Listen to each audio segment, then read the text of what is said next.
Video देखियो वाले 20 scam चुटकियों में गिना सकता हूं, लेकिन हम बात करेंगे मेन 5 स्कैम्स के ऊपर, जिससे कुछ हरामखोर डॉक्टर्स पेशेंट्स की जान लेकर अपनी जेबें भरते हैं। पहला और सबसे ज्यादा होने वाला स्कैम प्रेगनेंसी स्कैम। डिलीवरी से 1-1.5 महीने पहले एक टेस्ट होता है जिसमें चेक किया जाता है कि बच्चे का हार्ट बीट ठीक है या नहीं, उसका मूवमेंट ठीक हो रहा है या नहीं। ये टेस्ट करवाने के बाद ही आधे से ज्यादा डॉक्टर्स के नाटक शुरू हो जाते हैं। ज्यादा वेट नहीं कर सकते, मामला सीरियस है, बच्चे ने अंदर पोटी कर दिया, गले में उसके फंदा बन गया है। अगर हम नॉर्मल डिलीवरी का इंतजार करेंगे तो कुछ भी हो सकता है, हमारी जिम्मेदारी नहीं रहेगी। बेशक 8वां महीना चल रहा है, लेकिन बच्चे और माँ दोनों को ही कुछ भी हो सकता है, इसलिए हमें अगले ही हफ्ते इमरजेंसी ऑपरेशन डिलीवरी करनी होगी, इसलिए पैसे का इंतजाम कर लो। बस यही हर एक आदमी इमोशनल होकर जो डिलीवरी 1 महीने बाद 8 से 10 हजार रुपए में होनी थी, वो 1 महीने पहले ही रिस्क लेकर के 1.5 से 2 लाख रुपए में करा लेता है। दूसरा, हेल्थ इंश्योरेंस पॉलिसी स्कैम। जब भी किसी व्यक्ति को तुम्हें छोटी मोटी चीज के लिए हॉस्पिटल में एडमिट कराना हो, तो सबसे पहला सवाल तुमसे ये पूछा जाएगा कि क्या इनका हेल्थ इंश्योरेंस है। तुम्हारे हाँ कहते ही वहां के स्टाफ को समझ में आ जाएगा कि इंश्योरेंस कंपनी को कैसे लूटना है। अब तुम्हें लगेगा कि यार मेरा बिल इंश्योरेंस कंपनी पे कर रही है, तो मुझे इसमें दिक्कत क्या है। अरे भाई, अन्न पराया हो सकता है, लेकिन पेट तो तुम्हारा है। वो ऊना दूना बिल बनाने के लिए इंजेक्शन और सर्जरी से तुम्हें छेद के रख देंगे, उसका क्या।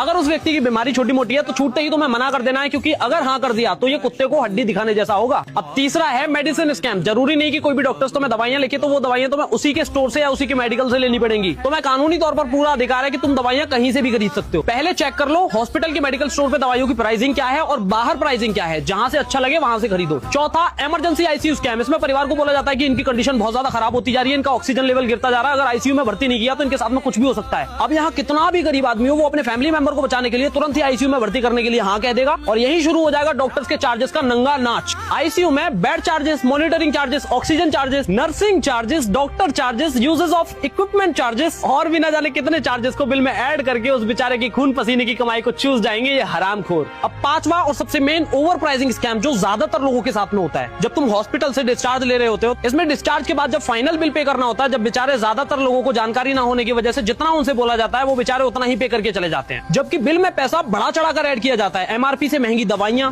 डिस्पोजल आइटम्स का ओवरचार्ज, मास्क हो गया, ग्लव्स हो गया और कॉटन हो गया, इनको बिल में 15 से 20 गुना प्राइस में ऐड कर दिया जाता है। और तो और बिल में ऐसे ऐसे चार्जेस भी ऐड कर दिए जाएंगे जो कि आम आदमी को तो समझ में नहीं आएंगे। तो ज्यादातर लोग बस यही करते हैं कि चलो ठीक है यार दे देते हैं, लेकिन रुको, हमारा पैसा हराम का नहीं है। डॉक्टर से आइटमाइज्ड बिल मांगो, उसमें एक एक चीज बारीकी से लिखी रहती है। जहां भी लगे किसी भी चीज की ओवर प्राइसिंग हो रही है, तुरंत ही कंज्यूमर हेल्पलाइन पे कॉल कर दो और इनकी धज्जियां उड़वा दो। इस वीडियो को अभी सेव कर लेना, वरना खो जाएगी। और इस वीडियो को कम से कम अपने 50 जानने वालों को भेजना, कहीं उनके परिवार या उनके रिलेटिव्स के साथ ये स्कैम ना हो जाए। और मैंने तुम्हें जो ये सारा कुछ बताया, अगर थोड़ा सा भी पल्ले पड़ाओ तो फॉलो कर लेना। वीडियो नु लाइक करियो, कमेंट करियो तो शेयर करियो।